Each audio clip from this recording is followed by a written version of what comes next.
অৰুণিমাৰ অৰুণোদয়লৈ সকলোকে স্বাগতম জনাইছোঁ। আজি মই বনাব লৈছোঁ কোমোৰা দিয়া হাঁহৰ মাংস। মই সম্পূৰ্ণ থলুৱা পদ্ধতিৰে এই হাঁহৰ মাংস বনাইছোঁ। তাৰ বাবে লৈছোঁ এইটো শিল কোমোৰা, এইখিনি হাঁহৰ মাংস। প্ৰথমে মই হাঁহৰ মাংসখিনি মেৰিনেট কৰি ল'ম। তাৰ বাবে লৈছোঁ 2টা পিঁয়াজ কাটি লৈছোঁ আৰু এটুকুৰ নেমু লৈছোঁ। পিঁয়াজখিনি দি দিছোঁ, নেমু টুকুৰ চেপি লৈছোঁ, অকণমান হালধি দিছোঁ, অকণমান নিমখ দিছোঁ,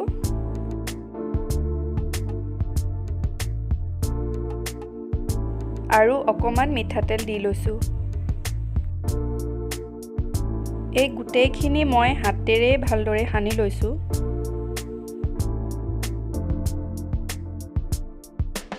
আৰু অকণমান আদা নহৰু বটা দি খুব ধুনীয়াকৈ 5 মিনিটমান সময় ভালদৰে এইদৰে সানি লৈছোঁ। মেৰিনেট কৰোঁতে নেমু টেঙা দিলে মাংসখিনি ধুনীয়াকৈ কোমল হৈ যায়। সেইকাৰণে আচলতে মাংসত মেৰিনেট কৰোঁতে নেমু টেঙা দিয়া হয়। এইদৰে মেৰিনেট কৰি লৈ মই এইখিনি 1 ঘণ্টাৰ বাবে থৈ দিলোঁ। মছলাৰ বাবে মই লৈছোঁ ইলাচি, লং, ডালচেনি, কেইটামান জালুক, জিৰা, শুকান জলকীয়া আৰু 2 খিলা তেজপাত। এই গোটেইখিনি মই পিচি ল'ম।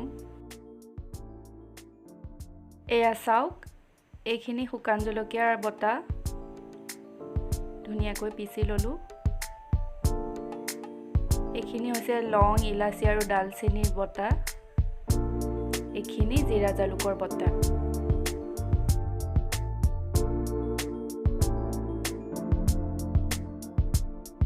মাংসত দিবলৈ মই লৈছোঁ 2টা আলু আৰু কোমোৰা আৰু কেইটামান পিঁয়াজ।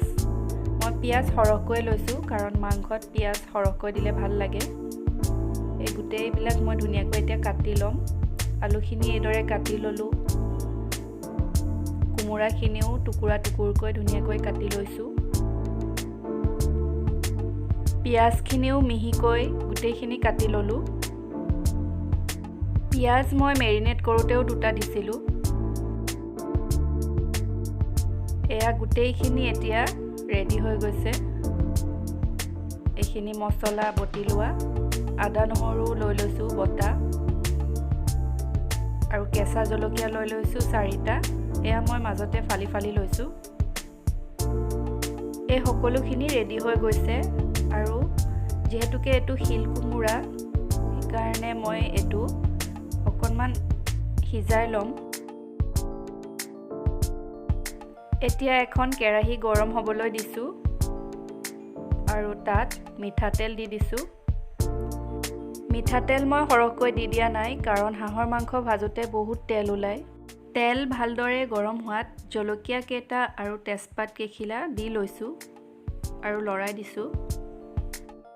পিঁয়াজখিনিও দি অকণ সময় ভাজি লৈছোঁ। পিঁয়াজখিনি ভালদৰে ভজা হোৱালৈ এয়া চাওক, মই কোমোৰাখিনি উলিয়াই লৈছোঁ, আধা সিজা হৈছে। এয়া চাওক, পিঁয়াজখিনি আধা ভজা হৈছে, সম্পূৰ্ণ ৰঙচুৱাকৈ মই ভাজি লোৱা নাই। এতিয়া মই আদা নহৰু বটাখিনি দি দিছোঁ,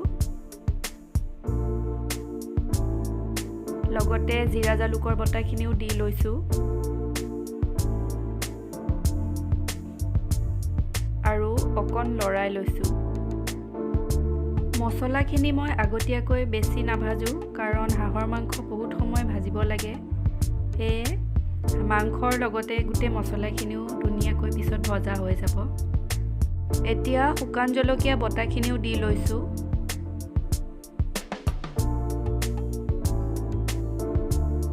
আৰু অকণ সময় লৰাই লৈছোঁ। মই মাংসখিনি মেৰিনেট কৰোঁতেও হালধি দি থৈছিলোঁ, গতিকে এতিয়া মই পৰিমাণ অনুযায়ী হালধি দি লৈছোঁ।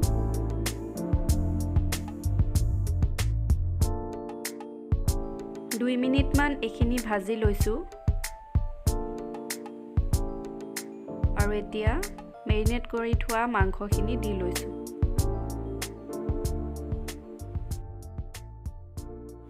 মাংসখিনি দি ভালদৰে এইখিনি লৰাই লৈছোঁ। 5 মিনিটমান মাংসখিনি ভাজাৰ পাছত কাটি থোৱা আলু কেইডোখৰ ইয়াত দি দিছোঁ।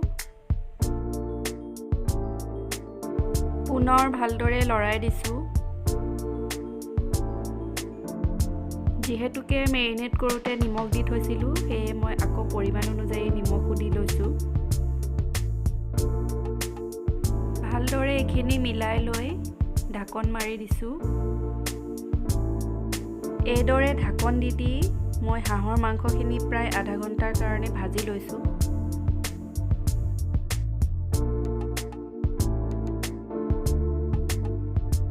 এইদৰে হাঁহখিনি ভাজোঁতে ভাজোঁতে এয়া চাওক কিমানখিনি তেল ওলাই গৈছে হাঁহৰ পৰা। এয়া হাঁহৰ মাংসত সেইকাৰণে প্ৰথমতে বেছি তেল দি দিব নালাগে। এয়া চাওক ইমান তেল ওলাই গৈছে। এই তেলতে ধুনীয়াকৈ মাংসখিনিও ভজা হৈ যাব, লগতে মছলাখিনিও ধুনীয়াকৈ ভজা হৈ যাব। এয়া চাওক মছলাখিনি কি ধুনীয়াকৈ মিলি গৈছে। এতিয়া কোমোৰা কেইডোখৰ দি দিছোঁ। কোমোৰা মই অকণ সৰহকৈয়ে দিছোঁ, কাৰণ হাঁহৰ মাংসত দিয়া কোমোৰা খাবলৈ সকলোৱে ভাল পায়। পুনৰ এইখিনি 10 মিনিটমানৰ কাৰণে ভালদৰে ভাজি লৈ এয়া মই উতলা গৰম পানী দি দিছোঁ। মই এয়া অকণমান জুলীয়াই কৰিম, গতিকে সৰহকৈ পানী দি লৈছোঁ। এইখিনি মই পুনৰ 15 মিনিটমানৰ কাৰণে উতলাম, গতিকে সৰহকৈ পানী দি লৈছোঁ যাতে উতলি উতলি পানীখিনি ধুনীয়াকৈ মিলি যায়।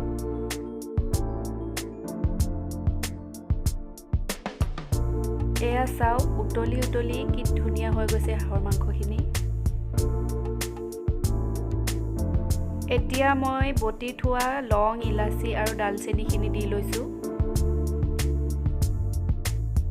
মন কৰিব মই ইয়াত বিশেষ বেছি মছলা দিয়া নাই, কোনো ধৰণৰ পেকেটৰ মছলা দিয়া নাই।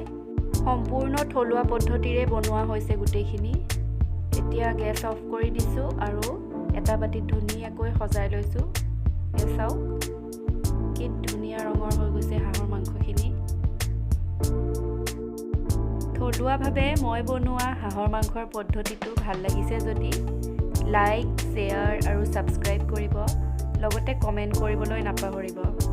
শেষলৈকে ভিডিঅ'টো চোৱাৰ বাবে ধন্যবাদ জনাইছোঁ।